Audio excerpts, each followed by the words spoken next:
three-headed frogs, or kids with leukemia. Nuclear power ain't fit for a dog. The sun done give us all we need to make this country run. But that nuclear power's got us fussing and fighting, and I do believe it's time we was done. No nukes!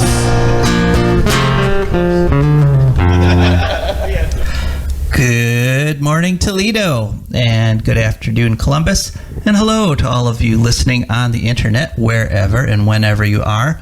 My name is Joe DeMare, and I am live, but not in studio, here on For a Green Future. For a Green Future is a show where we talk about ecology and the environment. We talk about them in the ways that they affect you, your wealth, your health, your happiness, your lifespan, other things that are kind of important to people. And this week I am actually broadcasting remotely. I'm calling it in, but you can still join us. You can still call the studio at any time at 877-909-1007, or you can send a text at any time to 419-973-5841.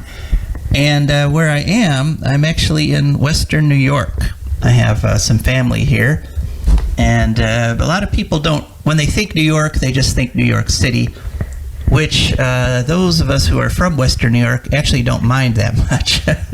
Because Western New York is a beautiful, rustic kind of place. And one of the most beautiful parts of Western New York, actually it's right on the border of what we call Western New York and Central New York. It's on the Genesee River. And one of the most beautiful things here is a state park called Letchworth. And Letchworth State Park is 16 miles long. It goes along the Genesee River. It's a huge gorge that's up to 600 feet deep in some places, and it's got all kinds of switchbacks on it, and it's got falls. It's got 3 separate waterfalls with the imaginative names of upper, middle, and lower falls. And my wife and I went there because this past week was our wedding anniversary. And there's this beautiful inn there called the Glen Iris Inn. And we actually stayed there the night. And it's got to be one of the most romantic spots in the world, frankly, because you're there after the park closes, and you can go out till about 1:30 in the morning if you like, and go look at the waterfalls. They put lights on the middle falls, but not on the other falls, and it's a really dark sky. There's not much artificial light out there, so you can look up and see Jupiter and the Milky Way, and it's really quiet and beautiful. And the reason we went there is because growing up here in Western New York, I went to Letchworth State Park quite a bit. 50 years ago, back in my high school days, and it was a really beautiful, dramatic setting for some of those inevitable high school dramas that happen where people break up or get together, or break up then get together. But the park itself has aged beautifully. It's really, the trees are all bigger, the forest is deeper. It's just a reminder. I wanted to talk about it a little bit of what happens if you allow nature to regenerate. And it's been regenerating there since about 1900, because there was a fellow by the name of Letchworth who owned a lot of the property, and when he died, he ceded it to the state as a state park. And there was also a woman who lived there, bordering on his farm, a woman called Mary Jemison, and her name was, she was called the White Woman of the Genesee, and the reason she had that name was that she was this remarkable woman who had been kidnapped by the Seneca Nation when in the early colonial days of New York State, and they took her in and they made her part of their culture. And she was, when she was faced with the decision, because years later, after she'd already been in the tribe, she was faced with the decision of whether to stay with the Seneca or just go back to the colonist way of life. and she chose to stay with the Seneca. And there's an incredible book about her. There's an incredible biography of Mary Jemison, and it's really fascinating reading. And she had a cabin there on the Genesee in part of what is now Letchworth State Park. There's also a statue to her, and actually her remains are interred at Letchworth State Park. But she was really a remarkable woman, and she married a chief and raised several children, and her descendants are still alive today. But it's really a story of hope, because she didn't completely isolate herself from white society. In fact, she sort of became an advisor to the Seneca chiefs on dealing with white society. And so it's just a fascinating park with tons of history. And seeing that made me really think about how things have secession in nature, the idea, the concept of ecological secession. Oh, but before we talk about that, let me give you a little preview of the show. First of all, I wanted to thank Mick Gonzalez for the nice heads up there during his show, and reassure everybody that yes, sports is back on the way. As soon as our show's done, you'll have sports for the rest of the day here on ESPN 100.7 The Ticket. But he had a caller, and because I was waiting to get on, I could hear Mick's responses, but I couldn't hear what the caller was saying. But I gathered someone called in about the whole COVID thing and wearing a mask and so forth, and Mick was talking about the freedom of choice. And it's true, you do have freedom of choice, but you really, just looking at it straight from a scientific, biological point of view, if you choose to neither get the vaccine nor wear a mask or practice social distancing or taking any of the precautions, essentially you're choosing the virus. You're choosing the virus over the humans around you, because if you get infected, you become a carrier, a vector, and you give other people the infection. That's just, Mick was talking about, it's a fact that some people don't want to do this, but it's also a fact that they will then become carriers of a disease that they would give to other people. And if you look at situations from an ecological perspective, which is what I always try to do, this is a very simple situation in terms of having a vector, having a disease organism come into a population, and it doesn't matter if the population is humans or squirrels or chipmunks or lizards. Diseases act the same way. But what does matter is human society, because we have a deeper understanding of these things, I think, than chipmunks or squirrels. Most of us anyway. And we have the opportunity to change the course of these things. And the proof that we can is very clear in the graphs of the deaths and the sickness and the hospital admissions over the past course of this epidemic. You can see where people stopped taking precautions, and the number of cases went up, and then everybody got scared and started wearing masks and taking precautions again, and the number of cases went down. And scientifically, it's it's crystal clear. And now we're to the point where there's a fairly large minority. It's still a minority. Most people still believe the disease is serious and take it seriously. But there's a large minority that refuse to either mask or get the vaccine, and so we see the numbers going back up again. It can't be any clearer. So I just wanted to toss that in, and that's the sort of scientific, the problem, of course, is the human culture, and some of us want to essentially throw away the higher aspects of human culture, the parts where we get to communicate with each other about things like this and make sort of the high-level societal decisions that critters like squirrels and chipmunks just can't do.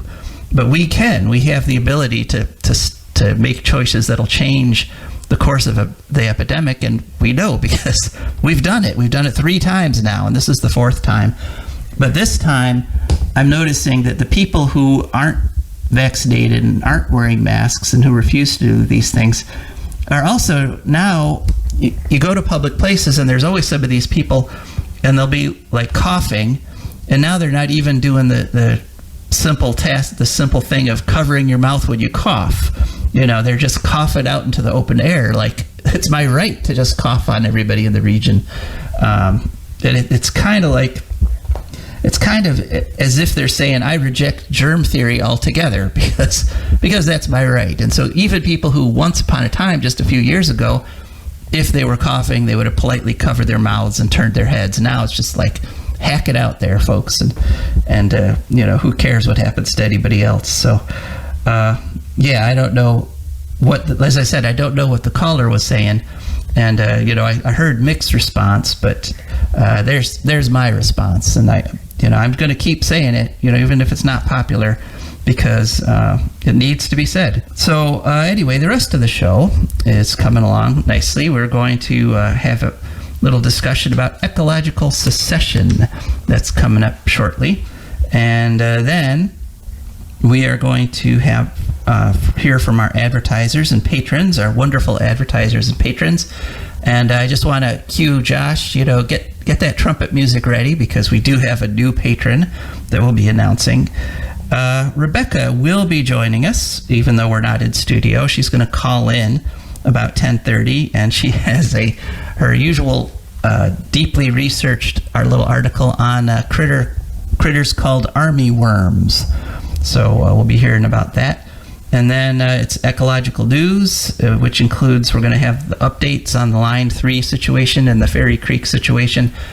And hopefully, as I've said, we'll be hearing from you folks at 877-909-1007 or texting at 419-973-5841.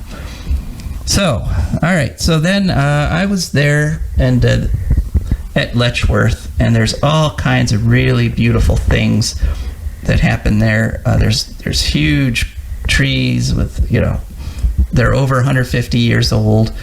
And, they were 100-year-old trees when I hung out there in high school. Now they're 150-year-old trees.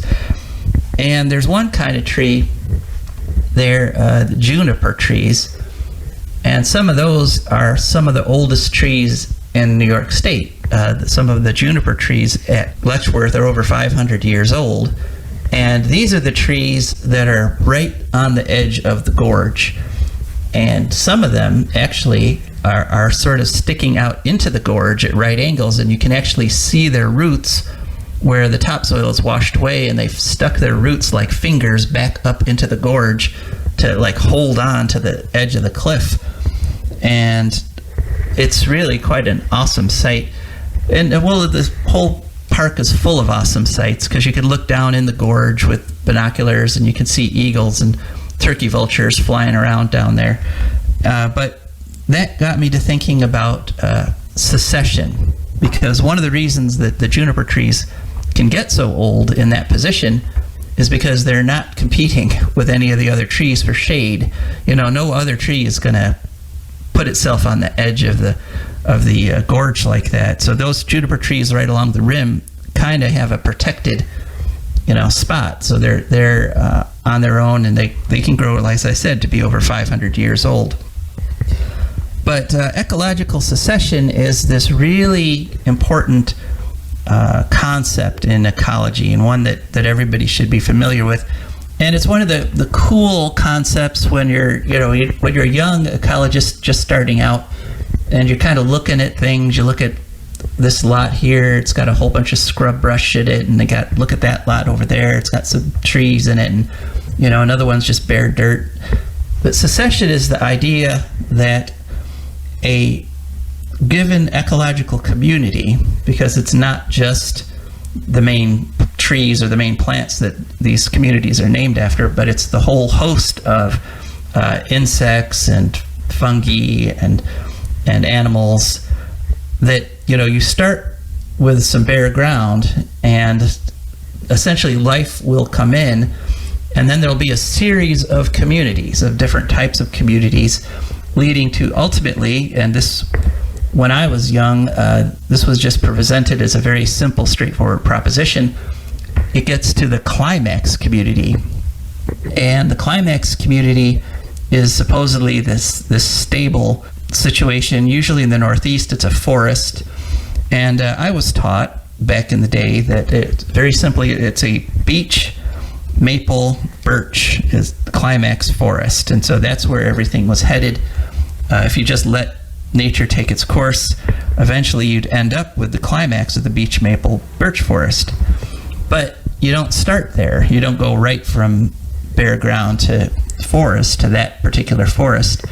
The first thing that happens, often the first organisms that will make their way onto even bare rock, as in the mountains of the Adirondacks. When I was young, the peaks of the Adirondacks were still all bare rock. And what grows on the bare rock are lichen. And lichen are this, there's incredible little species. There's 3,600 species identified so far, and actually they're identifying more every day. And what a lichen is it's a mixture, it's a composite organism. It has both a fungus and algae growing in it. And as you might guess, with 36 different species, there's all sorts of different fungi and algae. Sometimes the algae are green algae. Sometimes the quote-unquote algae are our old friends, the cyanobacteria, the blue-green algae. And sometimes some species have both. And they can vary in appearance. They can be like little mats on the floor, or they can be hanging from the trees. But the lichens are the pioneer species. They're the first thing that'll show up on bare rock, because they're actually able to digest the bare rock to some degree. The fungi can release enzymes that can actually burrow into the rock. And what happens is, after many generations of fungi living and dying, enough organic matter builds up on the soil that then other plant species can come in. Even though fungi aren't plants, they're their own thing. But plant species will come in. Mosses and fungi actually go together. Moss is a sort of a plant, although it doesn't have specialized cells and so forth. But you often see moss and fungi together because the moss retains water, while the fungi retains nutrients. The fungi will pull any kind of dust or any kind of nutrient out of the air and add it to their soil and add it to themselves. So moss and fungi, and then you start getting the flowering plants, the hardy species that don't need a whole lot of soil. And those are typically plants that live like annuals. They come and go. Lamb's quarters is a good example of that in our region. If you have some bare dirt, one of the first things that comes and starts growing in it is lamb's quarters. But then you get the soft plants, and they'll come and go for a number of years. And what happens as each of these communities progresses through the succession, generations of them live and die, and they get turned into soil. And so very gradually more and more soil builds up. And so then after the soft plants, then you start getting enough soil, the soil gets deep enough that you start getting the shrubs, the woody plants, things like berry bushes, raspberries and blackberries and blueberries, and other bushy plants start growing up. And then you start getting some trees. You start getting tree species in there, and it starts out with like the softwoods, the fast-growing trees that don't need a whole lot of soil, like aspens. If you see a whole bunch of aspens somewhere, quaking aspens, that's an area that has already gone through several stages of this succession. And one of the most critical things that determines how much grows and what grows is, the first thing is the amount of light that's reaching the ground. And once the softwood, once the things like cottonwoods and aspens start growing, they actually start shading the ground to the point where those fast-growing plants that were there after the mosses and lichen were there, they no longer get enough light. They no longer get enough energy to grow, and so they get shaded out. And once you reach that point, shading out is the most important factor. And then it becomes a competition of whose seedlings can handle the least amount of light. because as the first generation trees grow, they shade the forest floor, and they'll shade it to the point where their own seedlings can't make it.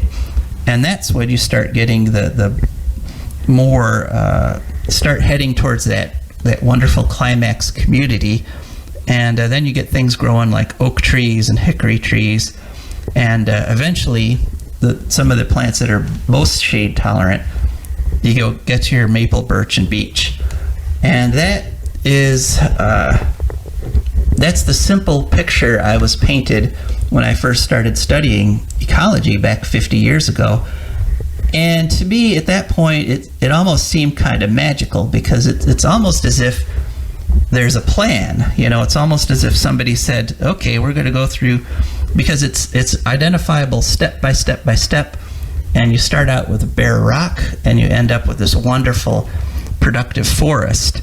And and another thing about it that seems magical, of course, is that once you get to the climax community and you have the really huge old trees, the 500,000-year-old trees, they provide so much shade and they store so much water, it becomes cool and damp in the understory. And then what you get growing on the trees are mosses and lichen. So you literally come full circle. You come all the way back. And that's one of the things that the people at Fairy Creek are saying, is that there's, in those 1,000-year-old tree groves and 2,000-year-old groves of trees, there's lichen growing that don't grow literally anywhere else in the world, because the trees keep it dark and they keep it cool, and they can provide lots of food to wildlife. Caribou absolutely depend on the lichen growing in old growth forest, because they're very nutritious. And it's just a kind of a magical thing that you start out with bare rock, then you go to mosses and lichen, go through all this succession, and the climax community comes back to mosses and lichen again. It's almost poetic, but it's quite beautiful. That was the simple picture I was painted. Now that I'm older and we've been studying this idea longer, there's a lot of ecologists that think there actually is no such thing as a climax community. That, yeah, you do get populations sometimes that manage to hang on in the same place for thousands of years, so it's a stable community. But even these stable communities have trees dying off, have some species coming and going. And of course, what I was told was the climax community, even 50 years ago, was a gross oversimplification, because in the true pre-Columbian forest, things were going on that had a very different, that made you have a very different community. For example, the American chestnut, which has been, wiped out by introduced fungal diseases that we have brought in, was also in the pre-Columbian forest. That was one of the main trees. In fact, it was the most abundant trees that the European settlers found when they came here. So to just say, oh, it's maple, beech, birch, leaves out one of the most fundamental trees, because chestnuts provide incredible amounts of food to all kinds of forest animals. Beech trees also, I hadn't really appreciated how much beech trees provide because things that eat beech seeds include, let's see here, we got bears, we got turkeys, we got all kinds of critters, white-tailed deer, squirrels, of course, spotted grouse. Almost everything eats the beech seeds, and so they've become one of the most important, one of the most essential trees in an old growth forest. But to further complicate things, before pre-Columbian, there were millions of Native Americans that were living on this continent. Most of them were killed off by disease as the European settlers were coming in, and they actually engineered their forests because they would actually do some burns, and they would favor trees, some trees. In fact, the Native American managed forest was mostly oak and hickory, because they would eat both acorns and hickory nuts. And so you had large areas that were oak, hickory, and you did have all these other trees that were there too. But to just say that this is what the climax community is a little too simple. And usually in studying ecological science, simplicity usually as you look at it, it turns rapidly into complexity. So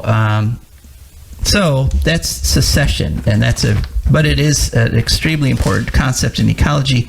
And if you care at all about ecology, you should know about secession. And unfortunately, we have to talk a little bit about the threats to secession, because all three of the climax trees that were typically presented, the maples, the beeches, and the birches, are all facing threats right now. Here in Western New York, in fact, there's, amongst the maple trees, there's an epidemic of something called black spot disease.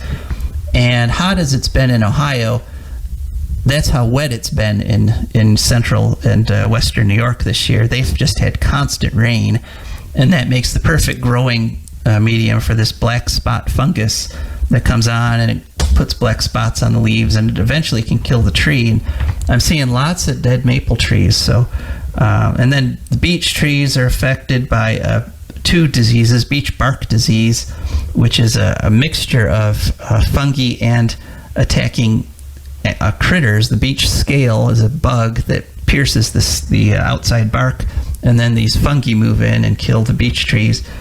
And the birch trees are also facing fungal disease. And birch trees in Native American culture, the bark of a birch tree is just amazingly useful. It's mind-boggling how useful birch bark is.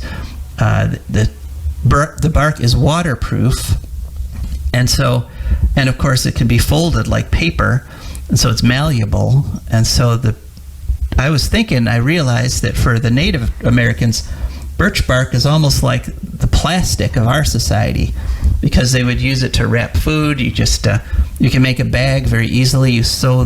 Get a big strip of birch bark and you sew the edges together, and then you seal it with some pine resin, and now you have a waterproof bag. You can store food in it. You can carry water with it. You could even, using that technique, you can make canoes, because birch trees, you get a 500,000-year-old birch tree, you could just peel the bark off as a whole unit, and you've basically got a canoe right there. You just seal off the ends, sew them together, seal them off.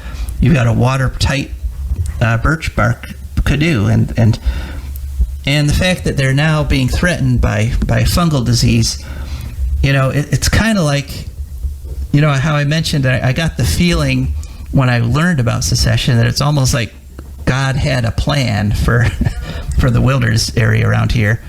It's kind of like his plan is being thwarted here, because all the trees that are in his secession, all the trees that are in the ultimate goal of the plan, the chestnuts are already gone, and the rest of them are in threat.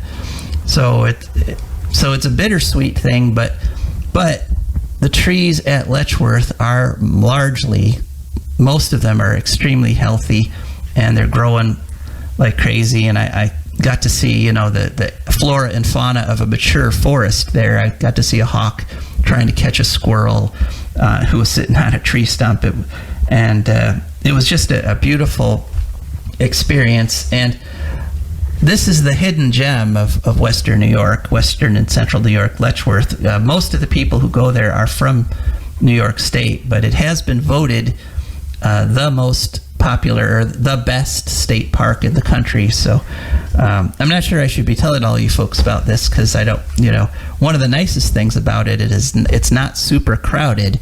It's super beautiful, but you get lots of space to yourself and whoever you're with to walk around. So, but if you go through Central New York and you want to see something beautiful, take a stop at Letchworth State Park. So that's our talk about secession. If you have any questions, I'd be happy to answer them at You can text at 419-973-5841, or you can call at 877-909-1007. Okay, now on to our advertisers and patrons. Yay! I'm happy to report that For a Green Future is brought to you by the Wood County Park District. The Wood County Park District is a natural resources conservation agency. They protect natural spaces, maintain quality green spaces, provide engaging programming, and they teach people to love and respect nature. They restore wildlife habitats, and they lead outdoor adventures. Wood County Parks protects natural spaces in Wood County for all to enjoy, from 8 a.m. to 30 minutes past sunset every day of the year. And if you want to find out what's going on at the Wood County Parks, you can go to their website, which is wcparks.org. You can also go to any app store and download their nifty app, which is just simply WC Parks. It's a free app. Feel free to download it. You can call them at 419-353-1897. That's 419-353-1897. And of course, they're on all the social media, Facebook, Instagram, etc., etc., etc. That's the Wood County Park District. All right, and now we also are brought to you by our patrons, and I'm happy to announce that we have a new patron, Tony from Rossford.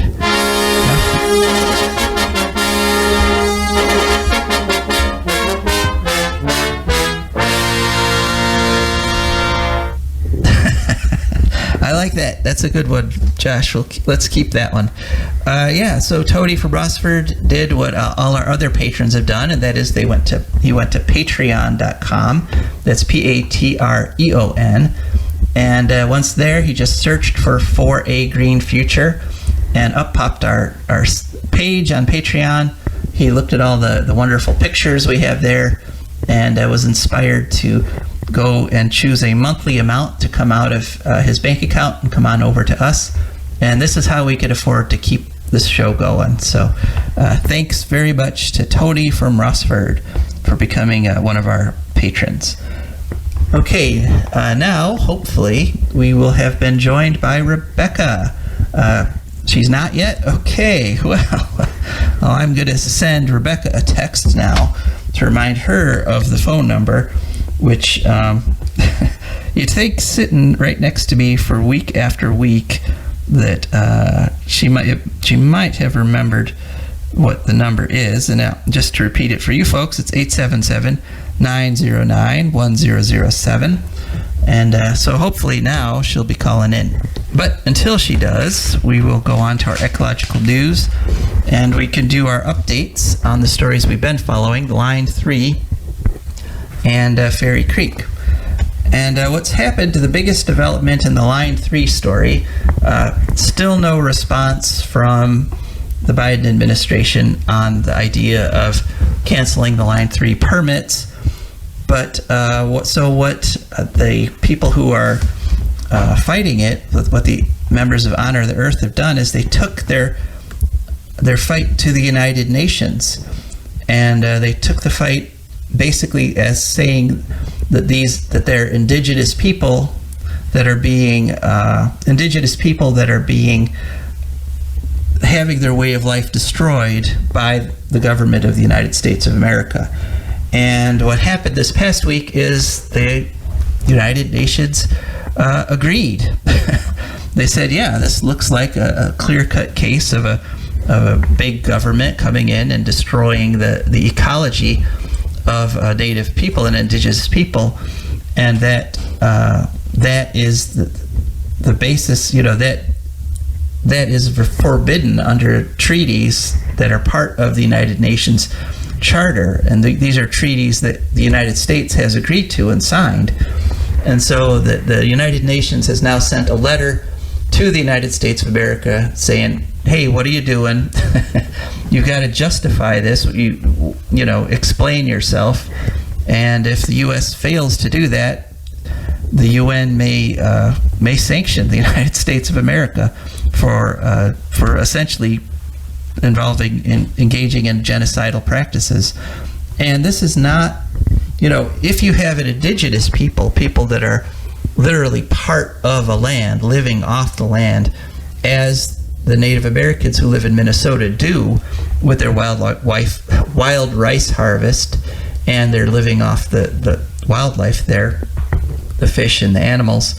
If you destroy the wild rice and you kill the fish and the animals, you are destroying the culture and you're destroying the people that depend on them. And we've seen that played over and over again.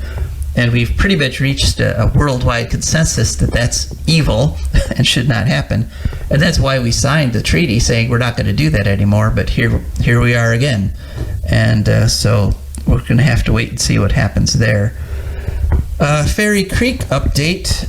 It's a little worrisome because there haven't been any updates in the mainstream media for a couple days. It's like that just as the fight is getting more and more critical, the mainstream papers in Canada and the mainstream news outlets have sort of decided to ignore it. But what's happened is that Royal Canadian Mounted Police have destroyed all the camps of the protesters, but the protests are continuing and they are still holding in many places. And in fact, just today, they said there were some two arrests made. And in today's news update from the Rainforest Flying Squad, and what happened before is they had the intense heat in the British Columbia.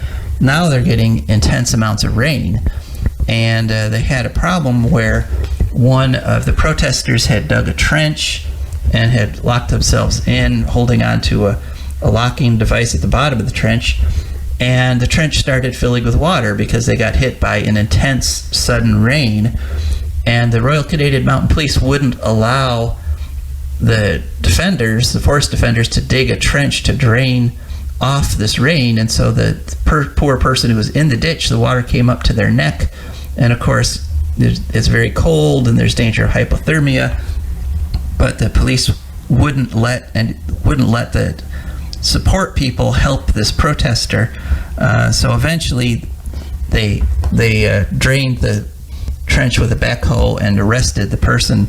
And so that makes 2 more arrests, and they're still going on their way to being the most arrests, the biggest act of civil disobedience in Canadian history.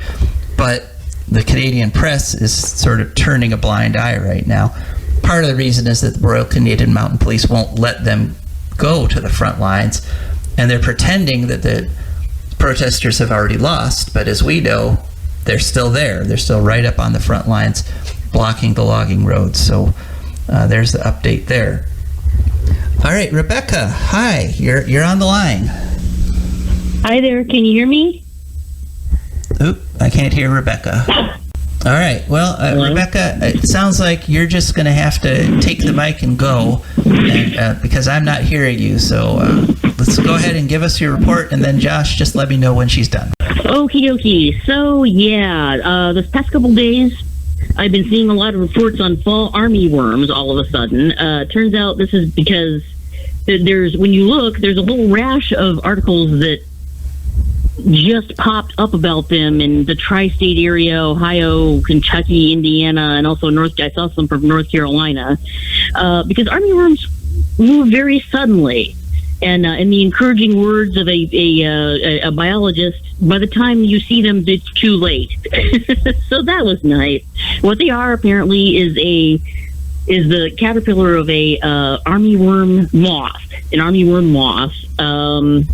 And they're here all of a sudden. Actually, what's happened is they normally live in the South and in Central America, and they seem to be moving up into in Ohio and the northeastern the Midwest and northeastern United States, basically because hurricanes, basically because global warming. Actually, the hurricanes spread them around, basically in the form of moths. In their adult form, they can travel 500 miles in a day on wind, probably further when there's a hurricane that's moving a long way over land. So that happened, and then also it was a mild winter and a very, very wet spring and summer, and they really, really like that.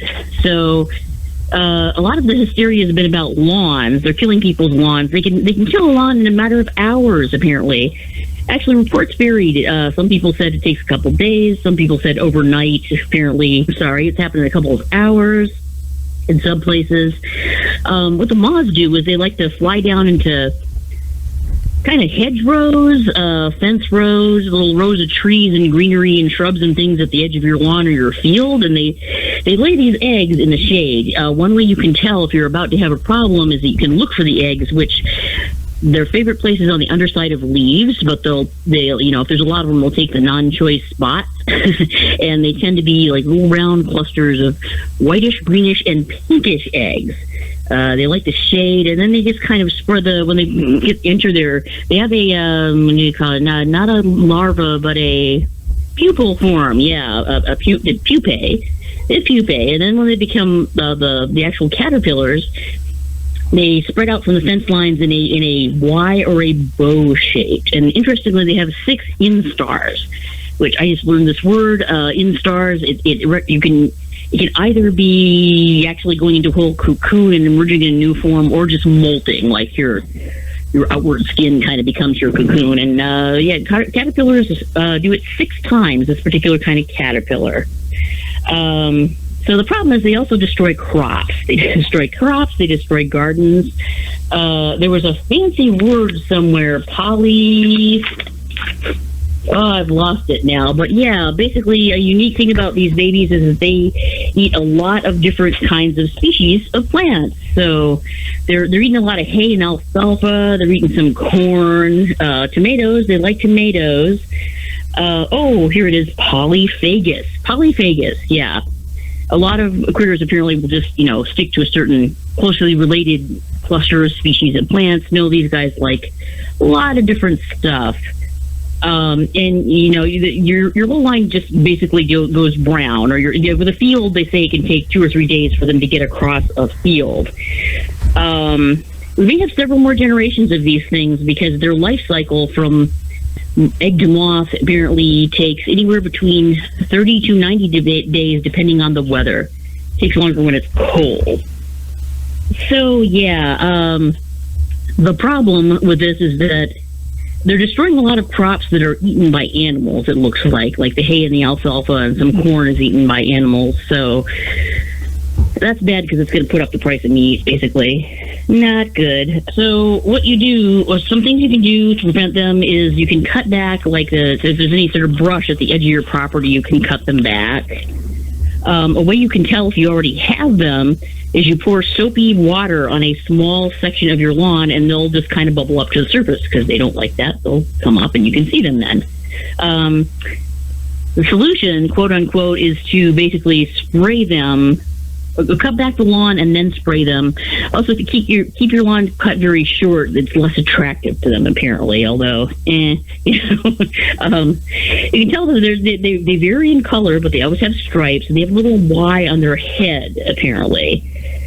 It looks. Usually, we talk about invasive species. We're talking about animals that have come to America from other places. I could not confirm this, but it looks as if they're pretty much endemic in the American South and in Central America and Mexico, but it looks like they're popping up in other places now, in other continents, in Africa and China and Asia and India and the Middle East now. Yeah, and they're doing this because they've spread over there from fear. Like the first instance of them in Africa was in 2013. It looks like.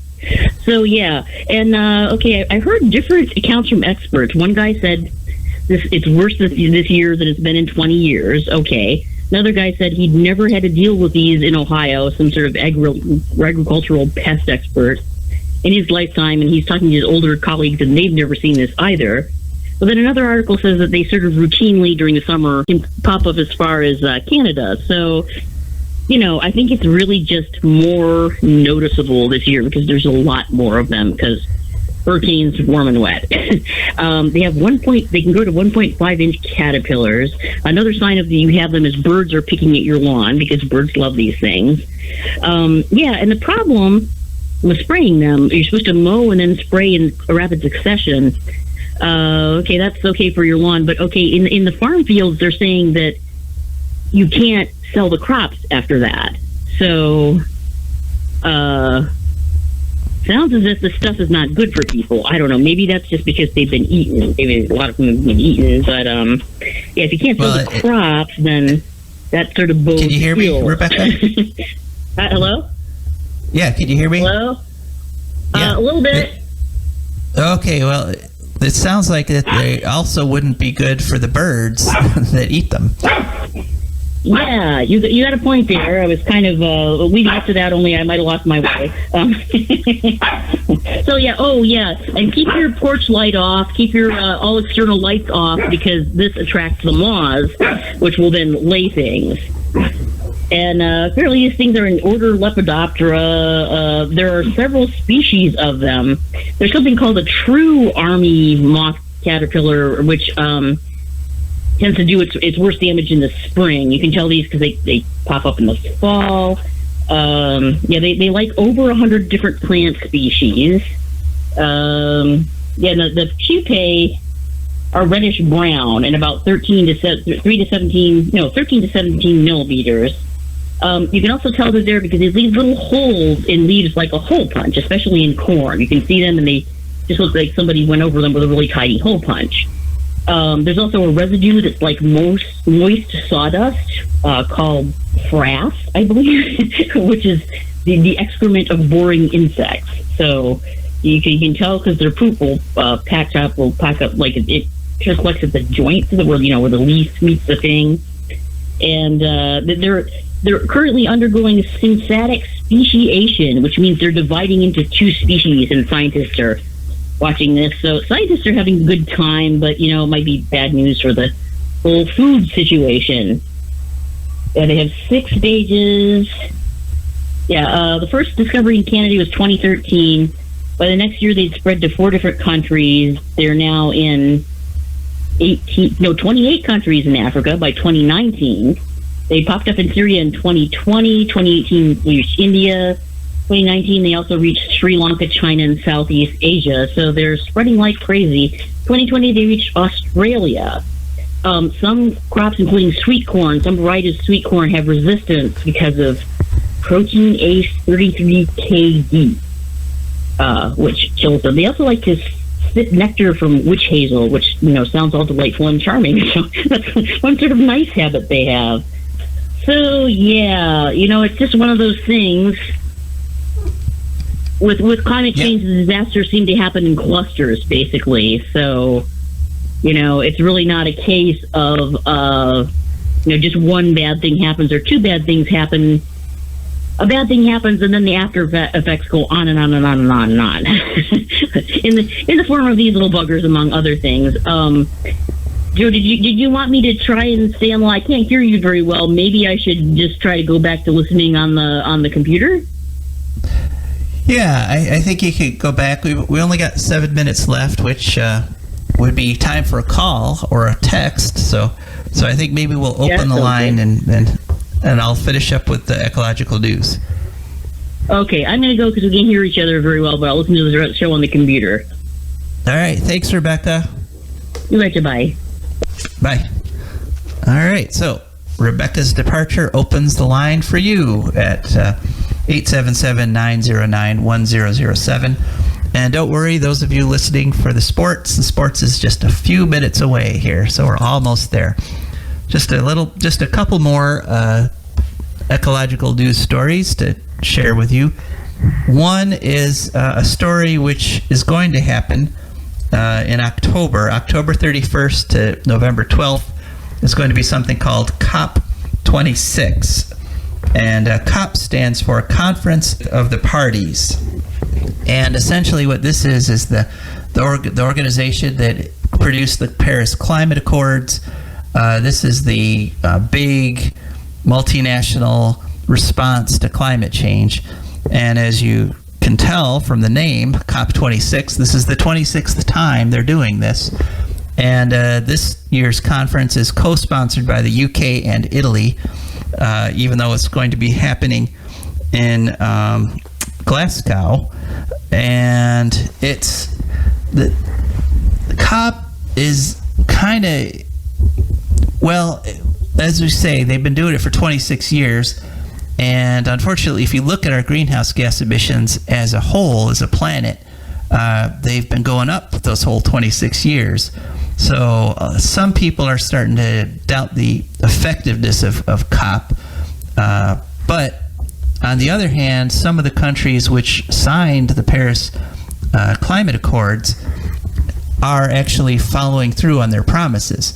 The U.S., as you know, dropped out during Trump's era and has recently rejoined, but is still a long way from meeting the climate goals for the actual reduction of CO2 and methane. But this year's climate conference, COP26, is actually extremely important. I mean, we have to stop putting carbon in the air in the next 10 years, and this is the big official response. And now part of what COP26 is supported by multinational corporations, some of whom are actually pretty bad environmentally speaking, and some of whom are actually very good environmentally speaking. It's kind of a mixed bag, and that I think kind of sums up how COP has been through those whole 26 years. It's been a mixed bag. Sometimes some good will come out of it, but a lot of times the whole process has been sort of hijacked or derailed by countries like the United States, who have big fossil fuel industries and who stand in the way of actual binding decisions and actions. So, but nonetheless, this is going to be an important COP conference because, as we've said, this is it, folks. We're in the final couple years here. Are we going to do this? Are we going to save society, or are we going to let it go the way of the Roman Empire and so many other human empires that have come and gone because they destroyed the environment that was supporting them? And the thing about this process of humans creating these societies, these big complex societies that then destroy the very ecosystems that support them and collapse, is that we have more knowledge about what we're doing than any of those other ones. We have, we've got chemistry, we've got biology, we've got microscopes. None of these other societies, like the Romans or any of the Central American societies that came and that went through this process, none of them had any of these tools that we've got. So we have no excuse for what we're doing, and we have to own up to it and not just say the words, because a lot of countries like Canada, for example, have verbally made tremendous commitments to stop climate change, but then they fund oil and gas development in their countries. So anyway, COP26 is coming up. Finishing with one little piece of good news. The Center for Biological Diversity is very happy because the proposed budget by the Democrats includes $100 million for endangered species conservation. And that doesn't sound like much compared to the billions we give to, like nukes, as we heard last week, are in line for $50 billion in bailout money. But it turns out $100 million is the most the government has ever proposed for protecting endangered species. So they're happy to see an increase there. And so I guess we'll leave you with that. A little bit of good news. This is Joe DeMare, signing off. For kids with leukemia.